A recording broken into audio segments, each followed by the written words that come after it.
So for everybody here, I'll repeat this again throughout, but we do have a pretty cool surprise. If you didn't already know, there will be a POAP at the end that will be branded with actually, just spoiler alert, it's the exact same profile pic that Jon has right now. So that POAP will be what Jon has, and it's the emblem he uses on his book. That's pretty cool. John, can you give us a little overview of any maybe hidden meaning behind the images you got there? So my main logo with the flag, it was when I first started Practical Golf. I think a year after I started in 2016, I had the site redesigned, and the guy who redesigned it did my logo, and I just kind of wanted like a vintagey kind of flag blowing in the wind. That was my main direction to him. We went through some revisions, and here we are. That's my logo. I don't really like as much as I do online. I am a very private person, so I don't really share my face or videos of myself too much. So that's why my Twitter profile is not my face. I should probably change that Did and you? become a little bit more of a public figure.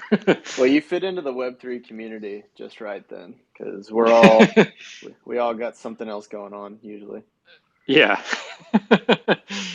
But that's cool. I like the flag. I was a big Calvin and Hobbes fan, Bill Watterson, and that kind of reminds me of the same kind of style of old school kind of cartoons and comics. Thank you.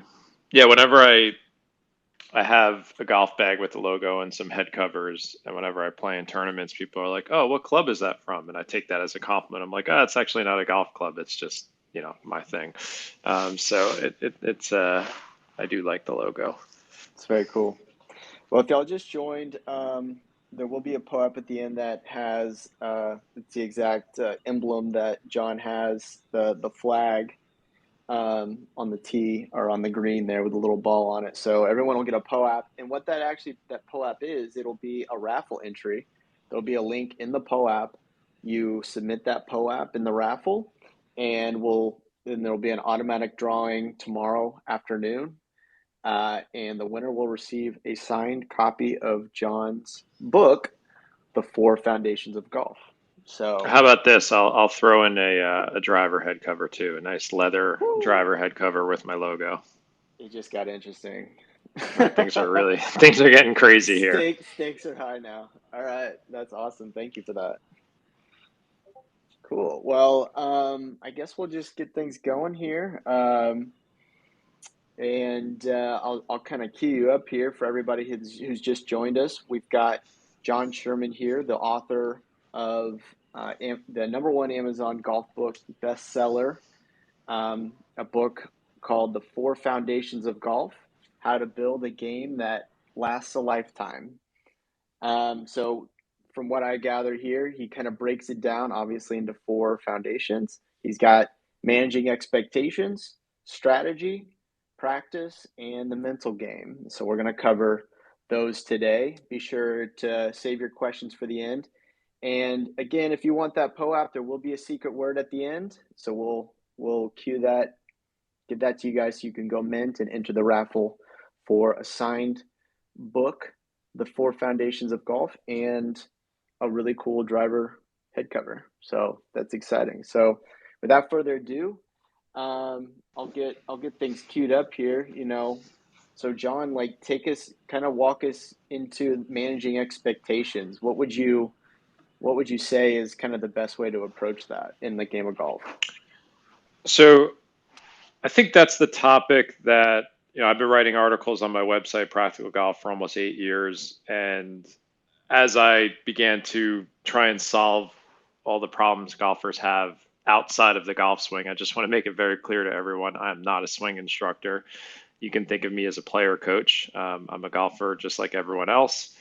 And everything I do on my website and the book is from a player's perspective. And the hardest piece of the puzzle for me and many other golfers is our enjoyment of the game. And a lot of that boils down to managing our expectations. Most golfers are just way too hard on themselves. They expect way too much. They don't understand what good shots are for their skill level. They don't understand the inherent volatility of scoring and the variability of your skill, what kind of golfer shows up to the course day to day. So I try and dissect this topic in a number of different ways through the book and elsewhere, to try and solve that problem. Is how can I get you on the golf course in a happier, more patient state so that you're enjoying your experience, you're reacting to shots appropriately. And that's, if you can't get that part of it right, if you can't manage your expectations, I just don't believe anything else is going to fit. You're not going to enjoy the game, and you're certainly not going to get better. So that's why I started the book off with that section, because it is that important. Yeah, that's really interesting. Playing golf can be kind of an existential journey, and I think the root of it is kind of understanding why you even play the game. So maybe talk to us a little bit about how you kind of talk to players, or what they can find in the four foundations of golf, about kind of figuring that expectation. Yeah, so the first chapter of the book, I asked that question: why are you playing the game? And I think the beauty of golf is that we can enjoy it on different levels. You can be ultra competitive. You can be someone like me. I play in a lot of tournaments, but I also play rounds for fun. But that comes with a huge commitment. I'm playing 50, 60, 70 times a year. I practice a decent amount. I'm putting in that time so that I can raise my expectations of my game, and perform better. Whereas there's other people who don't have that much time. Golf is something that they might only be able to play 5 or 10 times a year. My advice to that person is, maybe not even keep score. Just have fun with your friends, drink a few beers, whatever makes that 4, 5, 6 hours enjoyable for you. It doesn't have to always be about the score. So that question I ask is, I really want people to reflect on that, because for a long time I didn't get that part of the game right. I didn't practice or play much when I lived in New York City for a long time, and I would just go out on the course expecting, my junior golf days where I could still shoot in the 70s to show up, and I would just lose my mind. I would lose my temper. I wasn't a very good playing partner. So I know what people struggle with on the course. So throughout that section of the book, I'm asking these questions, and more importantly, I'm talking about like PGA Tour statistics and other type of stuff, just to give people a reasonable understanding of what they can actually expect from their game. But it all starts with like really reflecting on what your relationship with the game is. It's a leisure activity. It's supposed to be fun, and I know a lot of us torture ourselves out there, and I really want to solve that, or help people solve that problem for themselves. Do you think watching, the professionals out there and like getting really hyped up, like obviously that's fun. We all love to watch the pros do it, the best of the best. How does that kind of fit into the mentality of amateur players? So I have this chapter called the Pga Tour Fallacy, and this was really one of the first things I wrote about when I started Practical Golf a long time ago. Was that, I grew up, I was, coming into golf when Tiger Woods first started getting big. So my experience watching professional golf was Tiger Woods just beating the crap out of everyone. And, as I watched the PGA Tour as a kid, and everyone else watches it even to this day, the broadcast, the way it's designed, is not really what kind of golf is happening. You're essentially being shown a highlight reel of the best shots from the best players. So in the first 2 rounds before there's a cut, there's if you look at the bottom of the leaderboard every week, there's guys shooting 75, 78, 79s and missing the cut. If we were showing their rounds, you'd be seeing a lot of mistakes, and you'd be like, wow, they look just like me sometimes. But we're not. We're showing 25 putts going in. We're showing insanely long drives. We're showing approach shots that land next to the pin, miraculous recovery shots from the trees. And I think what happens, or I know what happens, is that this is like subliminally conditioning people to be like, this is what good golf looks like. And it's really not. So what I try and do in that chapter is I show relevant statistics from the PGA Tour to show them like, yes, these guys and women are incredible. They're so good, it's insane, but they're not as good as you think. So I absolutely caution people when they watch professional golf on TV is just understand that what you're watching, like, technically isn't real half the time. If you were shown maybe someone who was struggling out there who was going to shoot a 78, you'd be like, oh, maybe they aren't as good as I think they are. So there's a lot to unravel there, but it can absolutely harm people's expectations. Jon, that's really cool stuff. I think you're so right, first of all, but I also think it's really evident if you spend any sort of time out in the golf Twitterverse, right? I mean, I know you deal with it on a regular basis, but there's several other, I'll call it peers of yours in a similar type of kind of strategy world of golf who are constantly dealing with folks just like us, amateurs, who fall into this PGA Tour fallacy. Without getting into the depths of Twitter debates, I'm just curious, like, what have you seen since you've started kind of tackling this and talking about it? Have you seen strong resistance, or are you starting to feel like people in general are starting to realize that this thing is real? Like, tell me about where we are in this transition to becoming more enlightened and properly setting expectations for ourselves on the golf course. Yeah, I mean, I've gotten really nothing but positive reaction to this stuff, mainly because it's like I'm removing this enormous burden. I know I had it for a long time and I still fight it myself. I'm not perfect. But I think most people, when they come across this stuff, when I share stats, like, if a typical PGA Tour player, from the one I always share that's so common is the one, if they're in the fairway from 100 to 125 yards, which the announcer's saying, like, oh, he's got the green light here, he's going to, anything outside of 10 feet, he's going to be unhappy with. And in reality, a typical tour player is going to hit it to about 15 to 20 feet on average. And most of the time they're going to two putt for their par, and sometimes they'll make the birdie putt. And then how many golfers are on the course from that same distance and they're like trying to fire at the pin, and when they don't land it next to it, let's say they're 30 feet on the green, like, that's a great shot for them. But most of the time the interpretation is like, oh, I kind of failed there. And now that kind of sours your mood a little bit. So I've gotten a great reaction from it. I'm sure a lot of people on here follow Lou Stagner, who's kind of like the master of these stats. And I know a ton of people love what he does. It's just because we're trying to like flip the script, right? It's that, we think that the better version of golf is kind of like super sexy and hunting pins and draining a lot of birdie putts. And I hate to burst people's bubble, but the truth is it's mostly an elimination of big mistakes. It's not about like making more birdies. It's reducing double bogeys. And a lot of that has to do with like smarter targets, more discipline, controlling your emotions. So my advice sometimes some people are like, oh, that's kind of a downer. I want to have fun. I'm like, you can. I'm just saying, if you want to shoot lower scores, like, this is really the path, not what you think you see.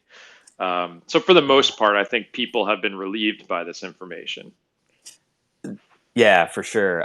I want to kind of dig into one more nuance of that, which is what you just kind of hit on of, if you're playing golf the quote unquote correct way strategically, you're picking maybe some more conservative targets and not firing at pins, right? I think a big epiphany for me over the last few years, and I've played competitive golf most of my life as well, and only just started to realize this, but applying a simple concept of a bell curve to the way that you hit a certain club, let's say a stock 7-iron from, for me, roughly 170 out, right?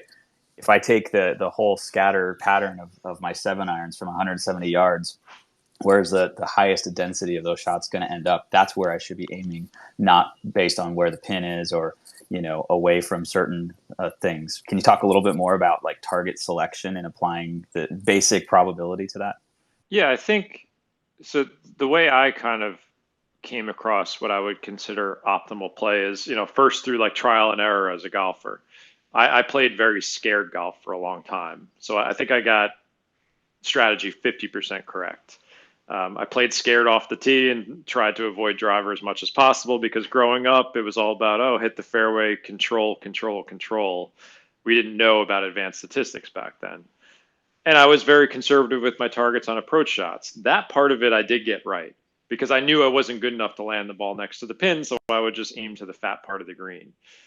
So specifically on strategy with approach shots, I give a very simple and basic framework in the book that I always share for free. I just tell most golfers to take more club if they've got the yardage to the like back of the green or just before the back. go to that yardage because most golfers are missing it well short. I have millions of golf shots from all types of stat tracking companies to back that up. So take more club and just aim at the center of the green. It gives you more freedom over the ball. It allows for your shot patterns to, you're going to miss some left, you're going to miss some right.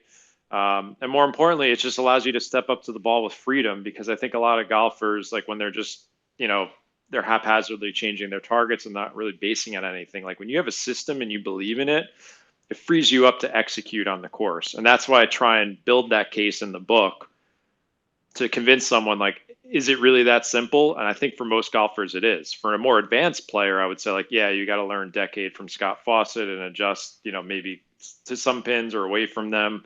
But for the majority of regular golfers, like, I believe it really is that simple for approach play strategy. Tee shot strategy is a bit different. I think there's a lot more nuance there. What do you, those are really good insights. What can you share maybe in regards to putting? I know that there's a lot of pressure in putting, maybe even more the most pressurized shot, just because there are multiple up for grabs maybe, or at least trying to minimize it. And so it can be something that can really jog somebody's head or just kind of mess with people. So the way I've wrapped my head around putting over the years, I think psychologically we get tricked into believing putting is more important than it is, because it's kind of where you punch your ticket for your score on the hole. So, you can't help but, like, if let's say you missed a 10-foot par putt on a hole and all you're thinking about is the putt, you're like, I could have made par there if I just made that putt. And that's really not why you made the bogey. You have to really think about, well, where did your tee shot end up? How far did it travel? Did you have an opportunity to hit the green? What happened with your approach shot? Were you trying to get up and down, or was it a straightforward, 25-footer for birdie? And this is where I always point people towards Mark Brody's work and his amazing book, Every Shot Counts, is that he kind of demystified where scoring occurs in golf. This information has been out since 2014, but a lot of people haven't taken it to heart. About 2/3 of scoring can be explained by tee shots and approach shots. Putting would be probably third most important. Putting still is very important. But again, I think we get tricked into believing it's way more important than it is. And it's this like binary thing with us. Did I make the putt or not? So I believe putting is more about speed control, eliminating 3 putts, and then giving your chance to make more putts inside of 10 feet. A PGA Tour player only makes 50% of their 8-footers. It's very hard for them to make putts. Once they get outside of 10, 15 feet, they are barely making putts. They make most of their birdies on par 5s where they get up and down, or 2-putt for birdie. The rest of it is just a lot of really good 2-putts, and then once in a while they'll drain one. So the best thing I can explain to people about putting is, like, take the pressure off of yourself. It's way harder than you can imagine. And don't think that because you take 40 strokes on the green that it meant it was, 50% of your score if you shot an 80. That's just not true. From an absolute perspective, it is, but not in terms of its relative importance. So, I mean, there's a lot more to go into putting, and maybe I'll have a follow-up question there, but that's kind of like how I present putting to people in the book. That's great. I mean, I think perspective, pretty much what you're getting at, has pretty much everything to do, right? Golf is 90% mental and 50% physical. Is that what the quote is? I mean, I couldn't prove it one way or another, but I think the right attitude to have on the greens is like you try and find a routine that you can hang your hat on. And I don't step over putts anymore, like worrying if I'm going to make it or not. I'm mostly focused just on like putting good speed on the putt. And because of that, I've become a far better putter than I ever have, because I used to stand over the ball, like worrying about, like, is this going to go in or not? Am I going to push it or pull it? Is my read okay? And when I started to build my own routine, which I do talk about in the book, how you can build your own and focus on the right things, which I believe is just mostly speed control. I'm trying to give people more freedom and allow them to access that player that they know is there, but we often get in our own way. And I believe that's through simplicity, not making more things complicated on the course. And with putting, I think we've got this noose around our neck and just understanding that, hey, it's hard for everyone. Like, you're not going to make a lot of long putts. You're mostly just trying to keep it around the hole and 2-putt most of the time and eliminate those 3-putts and maybe make a few more 8-footers, and then just kind of go on with your day and not beat yourself up on the next hole about a missed putt. Yeah, I like that. Cool. Well, so I guess what would you say, or what were your recommendations to get away from those habits? Practice is, one of the most important things we could do, but there's a right way and a wrong way probably, or a lot of right ways and a lot of wrong ways. What would you suggest? I mean, in terms of putting, I think, in terms of practicing, I know a lot of people don't have access to putting facilities, but certainly working on your stroke at home, everyone can get a putting mat. And I just try and tell people in the book, can you establish a stroke that allows you to hit an 8-footer straight-ish, and just kind of like work on that stroke with the knowledge that when you get on the golf course, it's going to be a lot harder because you've got green speeds and undulations to deal with. But for most people, I tell them, if you want to eliminate strokes off of putting, then you should be trying to get on a green somewhere and doing some speed control drills, which there are a million of them out there. I think that's like a really good investment of time. But, you do want to like not overdose on it as well. Like, I think there's more opportunities to lower scores by becoming a better iron player and a better player with your driver, because eventually there's low-hanging fruit with putting, but eventually you will hit a wall, and more work will kind of be marginal gains, I would say. Whereas if you put in work elsewhere where you could make some bigger strides, your scores will drop more.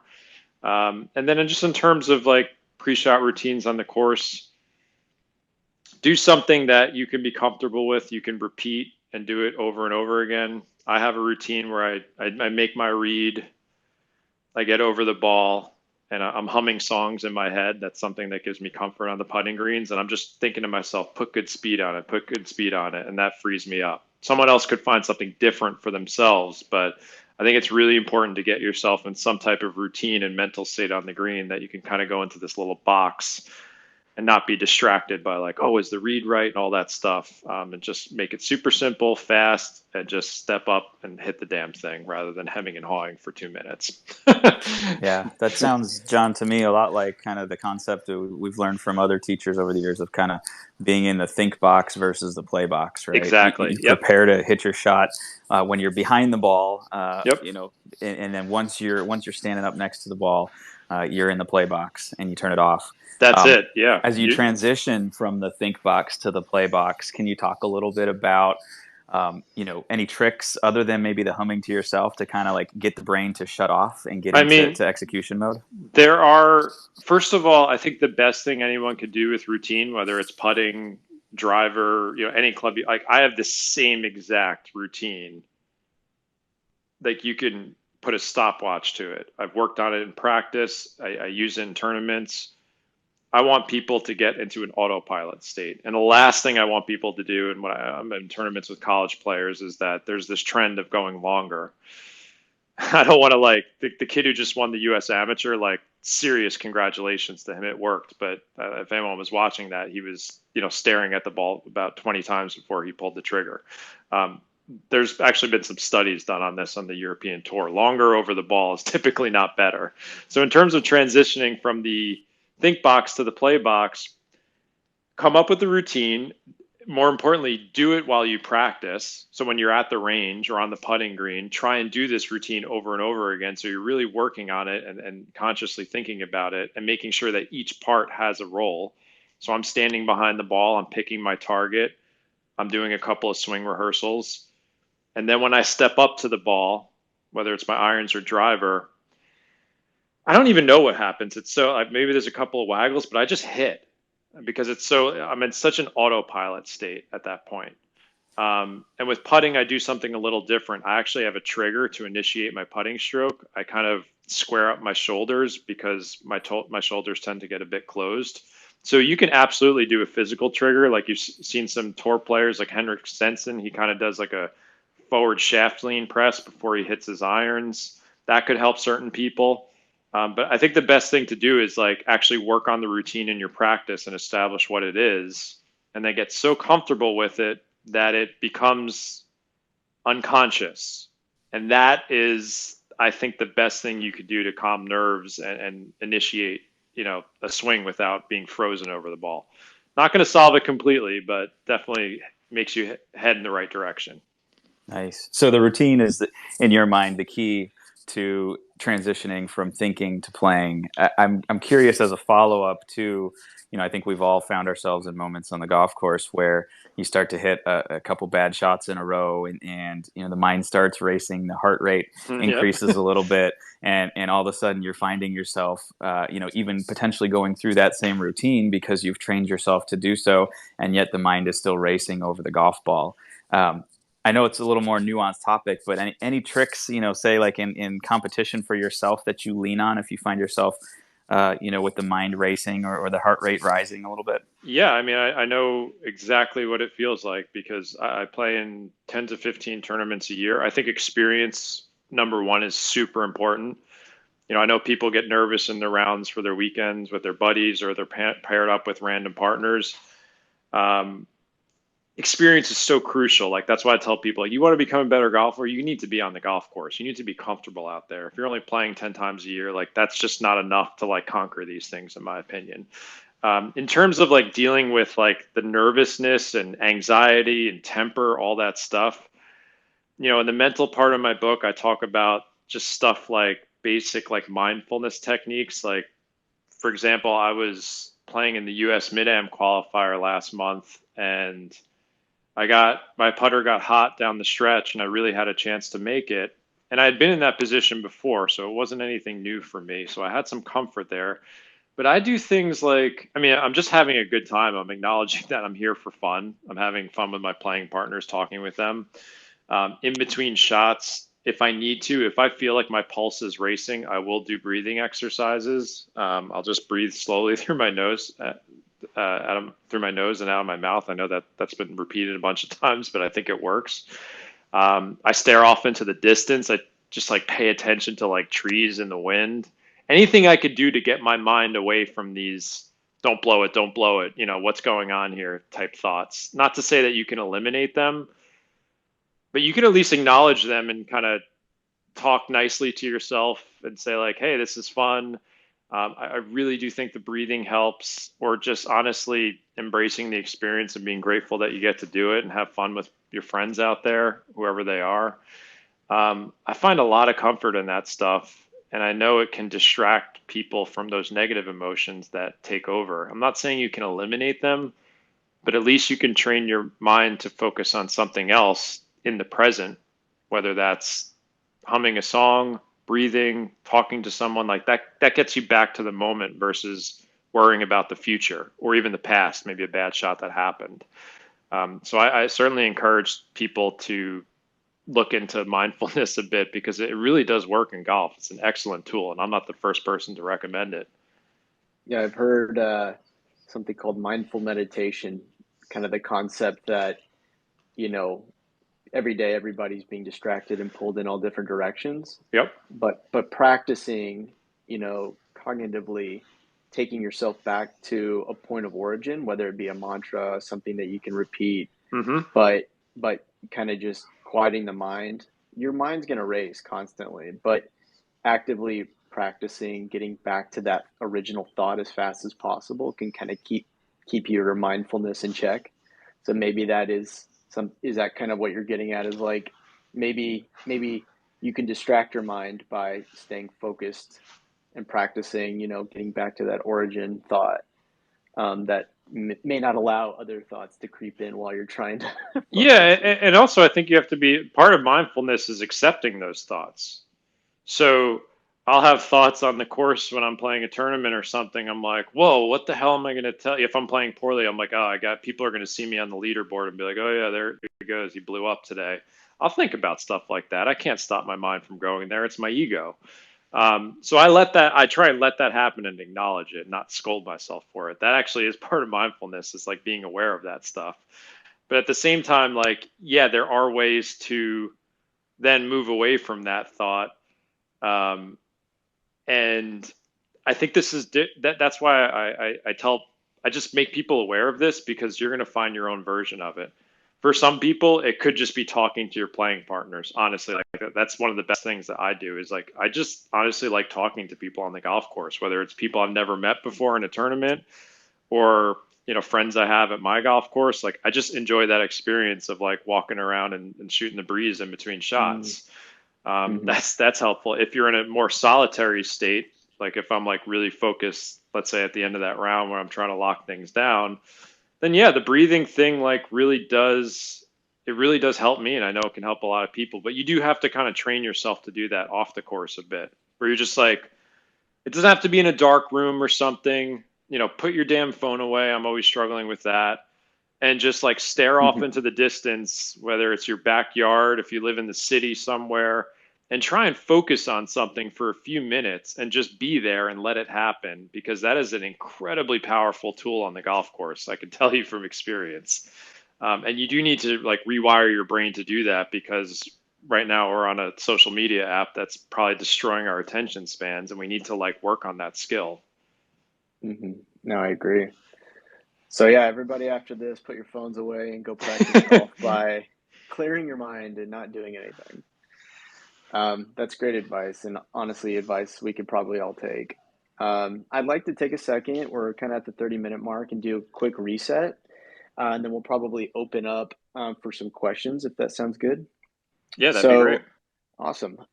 So yeah, if you've joined us kind of midway, just to let you know, we've got Jon Sherman here. He's the author of The 4 Foundations of Golf: How to Build a Game That Lasts a Lifetime. It is a #1 Amazon golf book bestseller. And what we're going to be doing here shortly after questions and we wrap up, I'm going to be giving out a secret word for everyone to go mint a POAP. So be sure to download the POAP mobile app. And we're going to give out that secret word that's going to be a raffle ticket. So in that POAP, there's a link to a raffle page.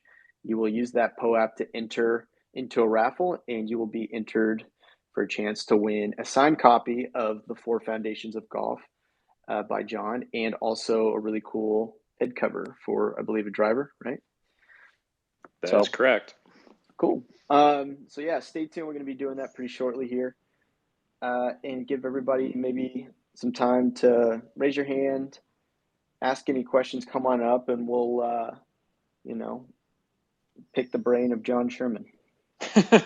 Yeah, I mean, just to reiterate the topics of the book to give people maybe some inspiration for questions, anything on mental game, practice habits, strategy, and then just like what's a good golf shot, expectation management. We can talk about Pga Tour stats, even stats of recreational golfers, how far they're hitting the ball, how many greens they're hitting.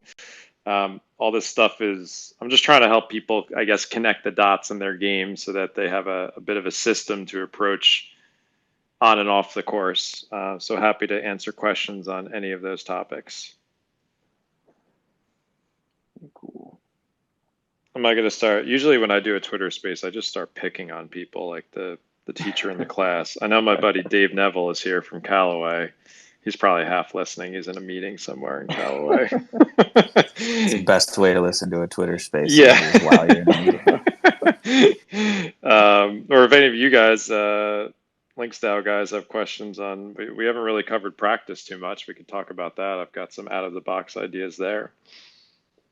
Yeah, I'd love to hear those. Yeah, hit us with it.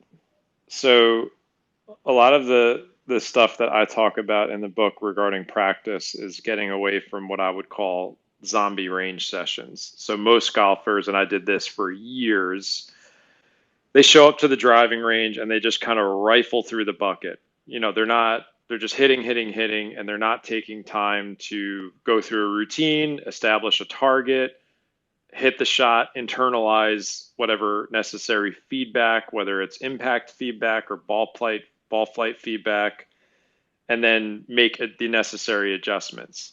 So I'm trying to solve that problem, is how can I make your 30 or 60 minute range session more effective to build skills that you can change your performance on the course, because most golfers are complaining about the same thing. I hit it fine on the range, and when I go on the course, that golfer is nowhere to be found. Well, of course you're hitting it good on the range. If you hit 37 irons in a row, you're going to start hitting 10 of them well, and you'll remember those shots.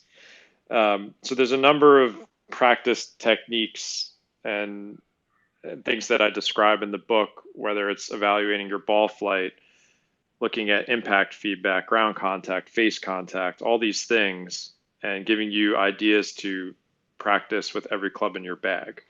So that's kind of like the premise of what I'm trying to do, is just give you more structure and better ideas. Very cool. It looks like we have a bit of a LinksDAO celebrity here on stage. We've got Dave Neville here, Senior Director, Brand and Product Manager of Callaway Golf. I think it's Top Golf Callaway Brands now. I was just texting with him yesterday about that. Hello, everybody. Hello, everybody. I guess I'm in trouble. Hey, can we just clarify on the Top Golf naming? That was a corporate thing only. No, Dave did that. Did that. Marketing was not involved in that. No, Callaway doesn't change at all. You know, you're not going to see Top Golf on the clubs. I know people are putting out in the Twitter sphere about that. So don't worry about that. It's Callaway Golf. Everything's the same teams in place. But obviously we wanted to have Top Golf's a big part of the company, so we wanted to have that part of our corporate name only. So anyway, thanks for having me on. You know, John, just finished up the book and love the book. I highly recommend it to everybody. But you know, one of the things that you were just talking about, which I think is a huge thing, is developing the skills that allow you to make changes on the course. I'll give an example for me. Probably happens to some people. You go out there, suddenly get the shanks on the course, and you got no idea how to fix them.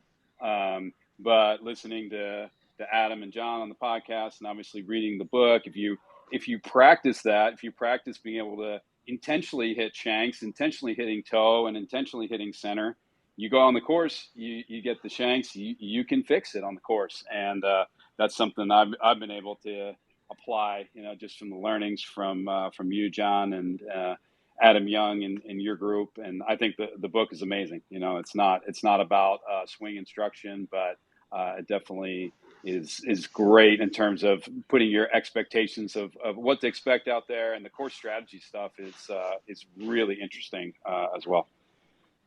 Thank you, Dave. Well, I'd like to, just so people can explore that topic you spoke about. So I host a podcast with Adam Young, who wrote a great book called The Practice Manual. We have very similar philosophies on practice. So the thing that Dave was describing is super important, because golf is an incredibly variable game. And what I mean by that is, one day you're going to show up and your impact pattern might be closer to the heel, and then a shank is going to show up. Or sometimes you are struggling to control where the face of the club is pointing at impact, which is what we call face angle. If it's pointed too far left for a right-handed golfer, all your shots are going to start to the left. If it's too open, then you're going to start missing way to the right. And what I've found through, you know, just messing around on the range and then being with people like Adam Young, is that when you focus on these skills exclusively in practice, so like the big thing we always talk about is spraying the club face with Dr. Scholl's, and you're starting to recognize where you're hitting the ball on the club face, and all of a sudden I have a heel pattern. What can I do to move that strike over closer to the center of the face? I'm going to mess around and try and solve that problem as an athlete. For me, it's just honestly trying to strike it on the toe, and that moves it over. So now when I go on the golf course, I know what that heel strike feels like because I'm paying attention to it in practice. Particularly happens with my driver. So now I'm saying, oh, John, you are heel striking it. That's 3 or 4 tee shots in a row where I felt it on the heel. Now you need to make an adjustment. You can only make that adjustment if you've practiced that skill at the range. Same thing with face control. I think that is the number one skill for any golfer, is controlling where the club face is pointing. So if I'm on the range and all my shots are going to the left, I need to figure out how to open that club face a little at impact. Again, through experimentation, I have my trail forearm as my cue. I open the face up more. And then when that happens on the course, I can sometimes solve it, sometimes I can't. But this is, I believe, the type of practice that prepares you more effectively for what golf throws at you. And you need to be paying attention to it in practice with the right feedback.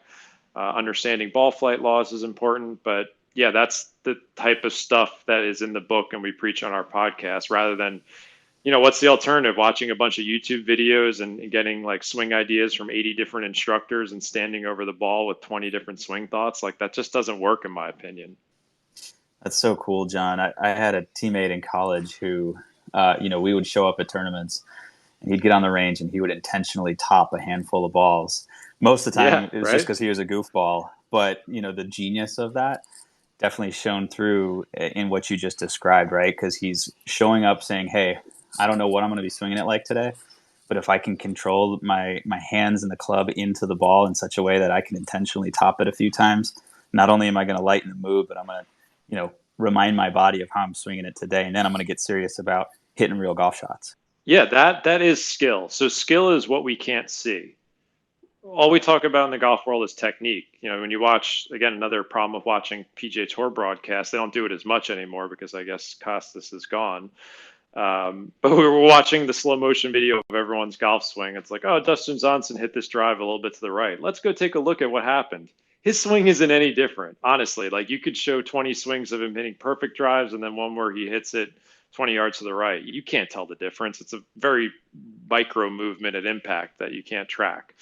What we can't see is Dustin Johnson's skill or your buddy's skill. He's intentionally topping the ball. That takes incredible control over his body to do that. But more importantly, he has now the ability to have all these internal reference points, I would call them, so that when things are going wrong on the course, and they always do, is like, okay, when can I jump in and make this adjustment? And that's so much harder to do when you play golf swing, like when you're thinking about your shoulder turn or all that stuff. I think it just burdens you, and I'm just trying to offer a different way to do it. Not to say that you can't work on technique and get swing lessons. I'm all for it, but I also think that paying it, or at least investing a certain amount of your practice time into more of these skill-based things, I believe will arm you with the tools you need to make adjustments on the course when things are going awry. John, I think that would be a great challenge for the listeners on the spaces here is just go to the range one time and just do a session where you just work on skill. You're not worrying about the technique, and spray the face, hit the driver on the toe, hit it on the heel, hit it on the center, try to hit intentional hooks, open, have a grip that's wide open, have a grip that's really closed, try to get the ball straight on the target. And it'll feel strange. So I started doing these skill-based range sessions. I was like, this is weird because I was used to hitting, 57 irons in a row or something like that, which is the zombie practice that John talks about. And it'll be different. You walk off the range, you're like, did I learn anything there? But when you get on the course and it helps you'll see the value of it.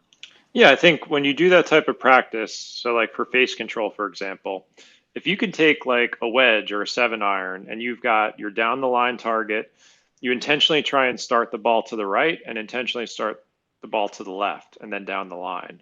And if you kind of cycle back and forth between these things and try and solve that problem without thinking about like what your technique is necessarily doing,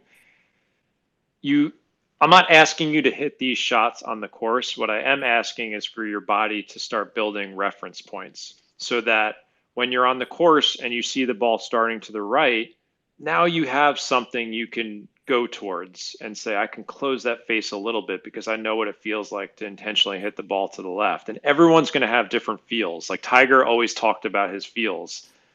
All great golfers have done this without knowing it or doing it. Like they figured these things out over the years. And there's a lot of research starting to back it up as well. So that is when you start doing this experimental out of the box practice, and you don't have to do it all the time. You are establishing these internal reference points, and it is super valuable. If you've never done it before, just give it a shot. It might sound like I'm crazy or something, but there really is something there to it. I promise you. Well, I'll tell you this, you've just given every amateur the best excuse in the world to look when they're hitting poorly on the golf range. You're like, oh, it's part of the plan. Everyone's like, what's going on? You're like, this guy told me to just hit some range. shanks intentionally here. Well, nothing to see here. I'll share a quick story about another practice technique that I call my fight fire with fire practice. Again, nothing new. People have figured this out, where you try and do the exact opposite of your fault. I am a drawer of the golf ball. I have a very into-out swing path.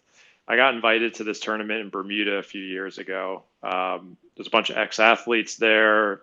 It's a very cool tournament.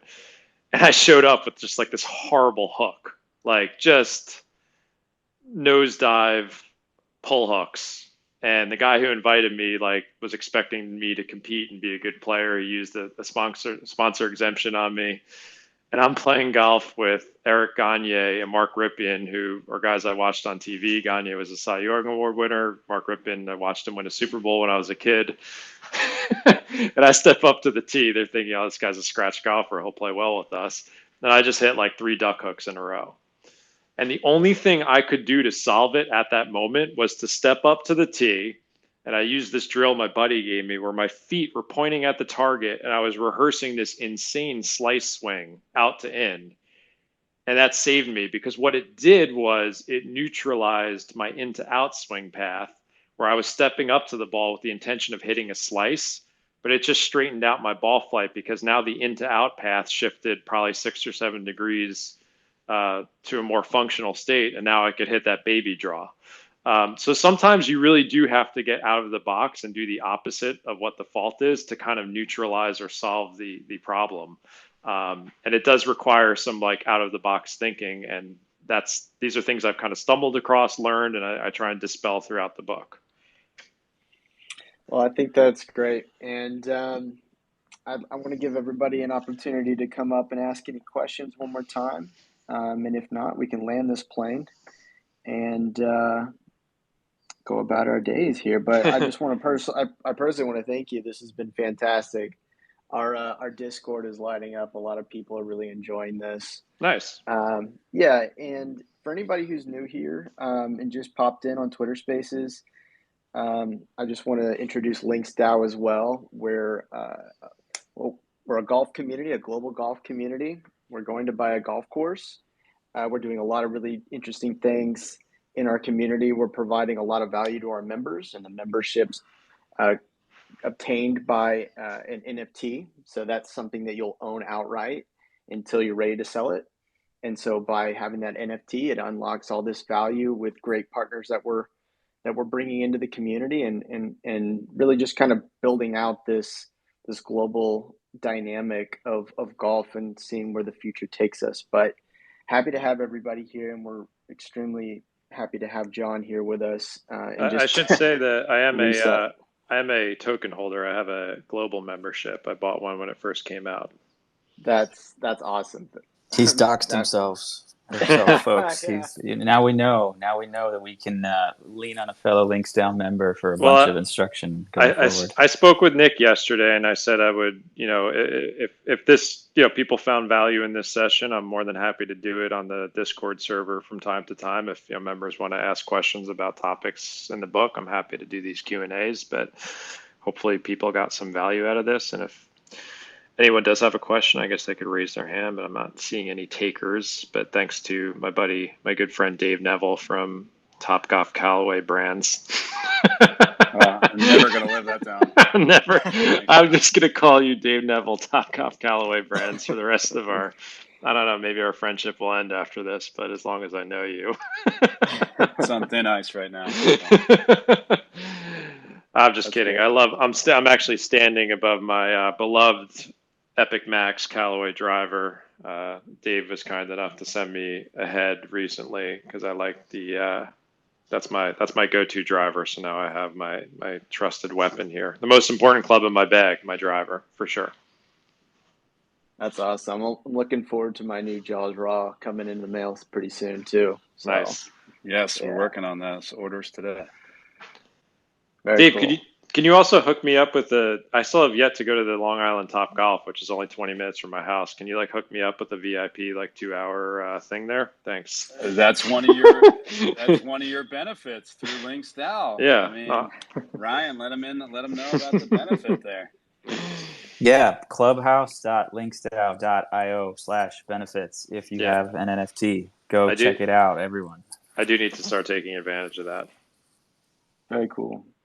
All right. Well, it's that time, the end of the Twitter Spaces. I know there's some people in here clamoring, waiting for this POAP secret word. So if everybody's ready, I'm going to reveal the secret word so you can go mint your POAP on the POAP mobile app and use that POAP to enter for a raffle to win a signed copy of the 4 Foundations of Golf from Jon, and also a really cool driver head cover.